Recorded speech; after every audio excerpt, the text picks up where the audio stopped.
Bonjour. Bonjour, monsieur le journaliste. Je rappelle que vous êtes avocat au barreau du Congo central et aussi secrétaire urbain de l'AFDC Ville de Boma. Et nous avons appris que le comité du parti a été réaménagé.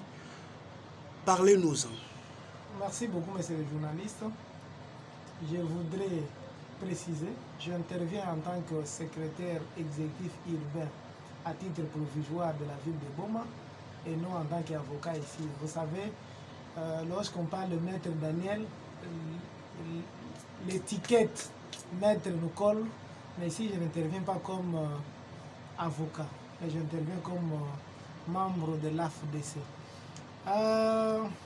C'est vrai, le comité urbain a connu un certain réaménagement du palais parce que depuis un certain moment,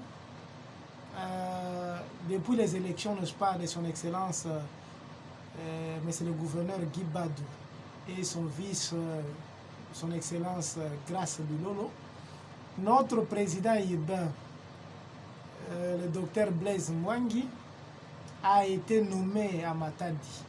Et lorsqu'il est nommé, il y a un vide qui s'est créé parce qu'il était le président urbain. Et dans notre façon de faire, le président a plusieurs vice-présidents. Et il a pris, n'est-ce pas, au président de penser à réaménager, de prendre le secrétaire urbain qui était là, la personne de M. Rikin Songo, de faire de lui le vice-président chargé de l'administration et des questions politiques. Et en même temps, il joue l'intérim, n'est-ce pas, du président Blaise qui est à Matadi.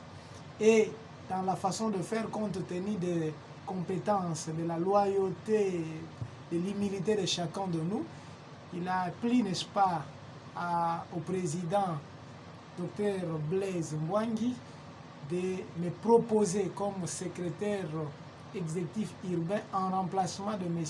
Rikin Songo.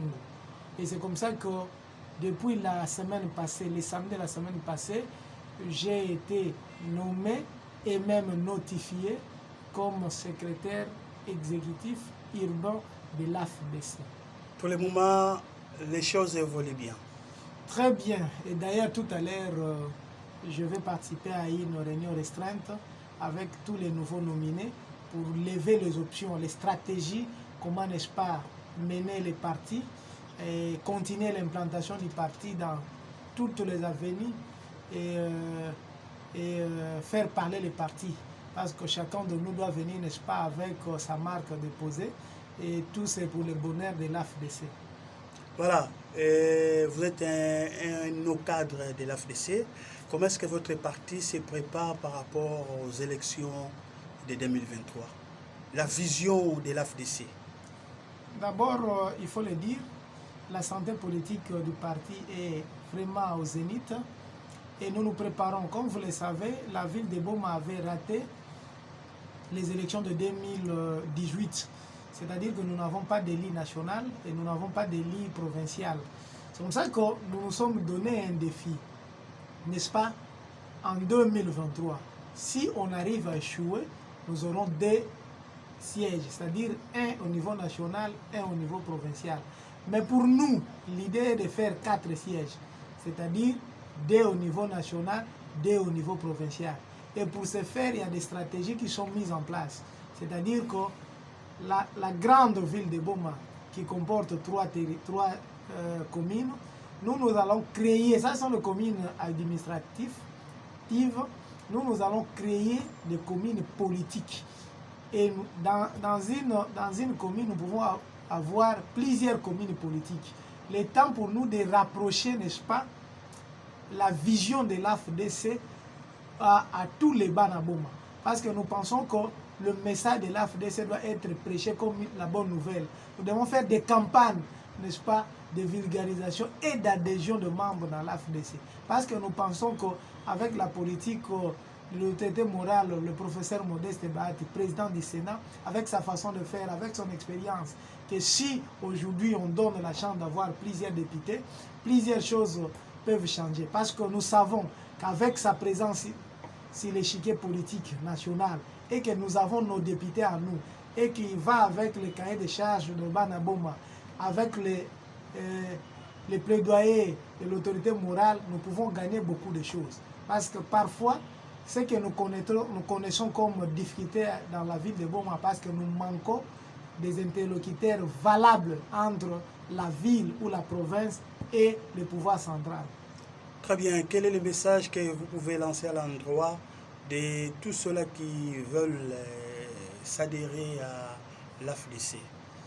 Les portes de l'AFDC sont brillamment ouvertes et les adhésions se font chaque jour qui passe. Nous avons notre bureau urbain en face de la Caisse nationale de sécurité sociale, autrefois appelée INSS. Nous sommes là, le permanent est toujours présent. En dehors de ça, on peut même appeler Maître Daniel pour se faire adhérer.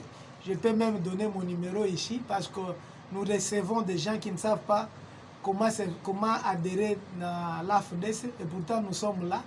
Je suis dans les 089 99 56 944. Et lorsque vous m'appelez, il y a une fiche à remplir. L'adhésion est gratuite et il suffit d'avoir des photos passeport. Vous adhérez au parti, vous signez la fiche d'adhésion. Et lorsque vous devenez membre, parce que la fiche ne suffit pas, il faudrait, n'est-ce pas, avoir sa carte du parti. Et la carte du parti, vous l'aurez tout en payant un montant forfaitaire qu'on va, n'est-ce pas, vous dire au moment du remplissage de la fiche. Et la carte, c'est biométrique, qu'on ne sait pas, n'est-ce pas, trafiquer, et qui vient de Kinshasa. Donc c'est un peu ça. Merci beaucoup, Maître Daniel.